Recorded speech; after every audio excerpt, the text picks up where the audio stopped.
Hey guys, I'm Jose and I'm intern here at the Wetlands. Now today we'll be talking about food webs and food chains. Now food webs and food chains show us the transfer of energy between animals and organisms in an ecosystem. Now you may wonder to yourself, where does this energy come from? Well, this energy comes from the sun, which provides sunlight to our plants, which they use to make their own food using photosynthesis. Now to start off with a food chain, food chains are typically in straight lines.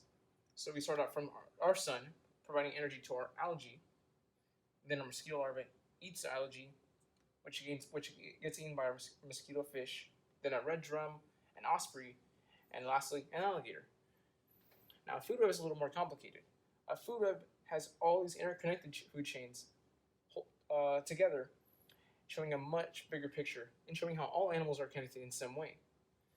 Now, something important for you guys to know about is trophic levels. Trophic levels are the different levels of animals and how we categorize them. So from our sun gives energy to our plants, which we call our producers. Our producers are called that because they produce their own food.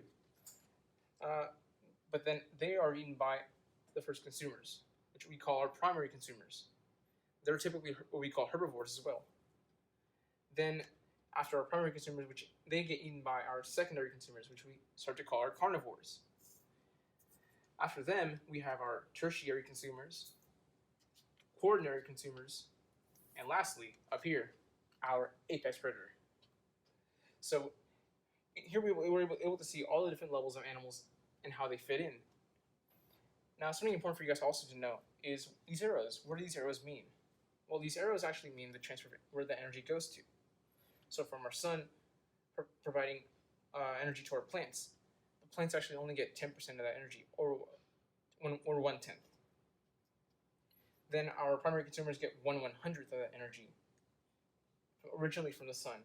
After them, our secondary consumers get 1/1000th, 1/10,000, 1 in 1,000, 100,000, and 1 in 1,000,000th from the original source, our sun. Which is why bigger animals typically need a lot of food to sustain themselves and keep themselves alive. And now you guys know how to read a food web and food chain. Thank you for watching.